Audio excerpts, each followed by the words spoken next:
So, we're about to dive into a really powerful idea. It's one of those things that once you see it, you start seeing it everywhere. And it can all be boiled down to a single, pretty provocative sentence. There it is. Just let that hang in the air for a second. It's a huge claim, right? What it's really saying is that real, game-changing progress doesn't come from just following the herd.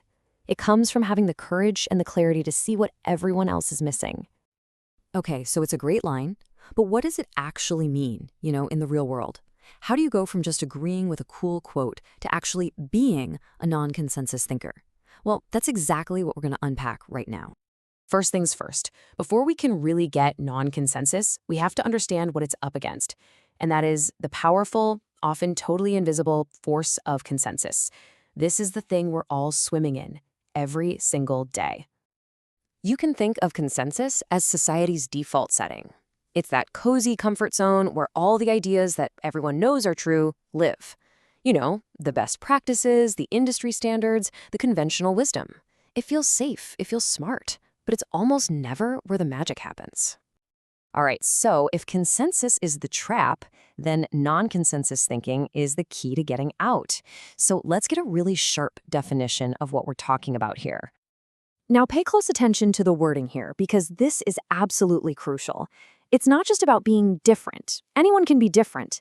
The key is being different and correct.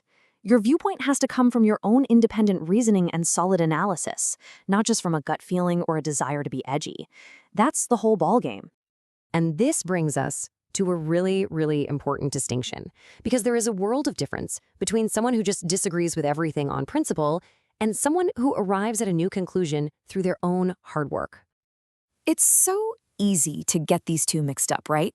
We see somebody out there arguing against the crowd and we might think, oh, there's a visionary. But is that really what's going on? Let me tell you, the answer is a hard no.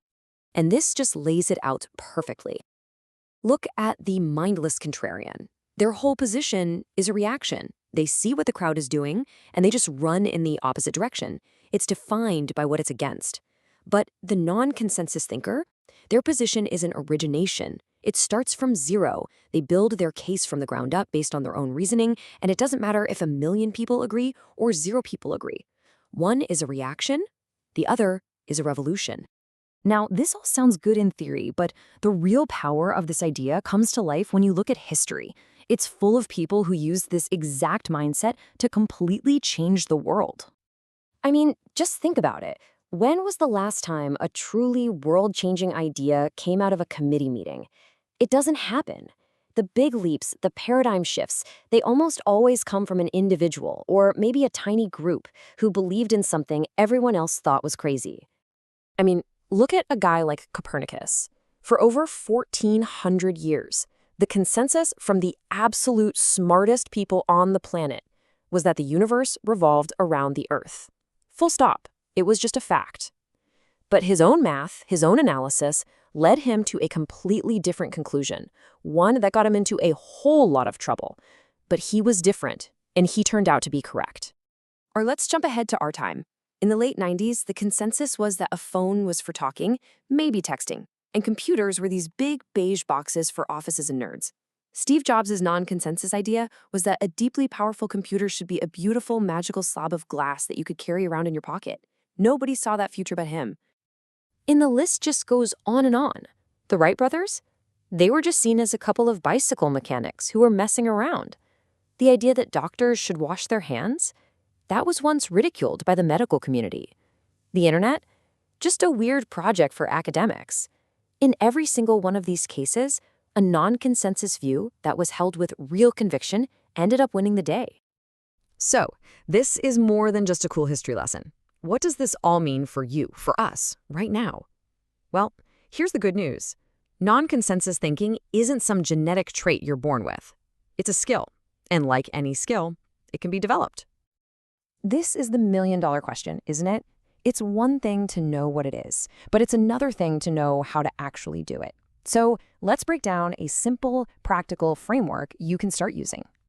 Okay, here are 3 things you can do. Number 1, reason from first principles. This just means you stop reasoning by analogy. You stop saying, well, we should do this because it's kind of like what that other company did. Instead, you break a problem all the way down to its most fundamental truths, the things you know are true, and you build your conclusion up from there. 2. Question best practices. Anytime you hear that phrase, an alarm should go off in your head. Why is it a best practice? Says who? Is the reason it started still true today? So often, they're just past practices that no one's bothered to rethink. And finally, number 3, and this one is hard, actively seek out disagreement. Don't just put up with it, hunt for it. Find the smartest person you can who holds the opposite view and try to genuinely understand them. That's how you stress test your own beliefs and find your own blind spots. And let's be crystal clear here. The point of all this is not to become that annoying person who argues about everything. Not at all. The goal is to develop a mind that thinks with incredible rigor and true independence, a mind that isn't so easily pulled around by the crowd. So, here we are, right back where we started. But that sentence feels different now, doesn't it? It has more weight. It's not just a nice saying anymore. It's a challenge. It's a call to action for anyone who wants to build something new, create something different, or simply see the world with fresh eyes.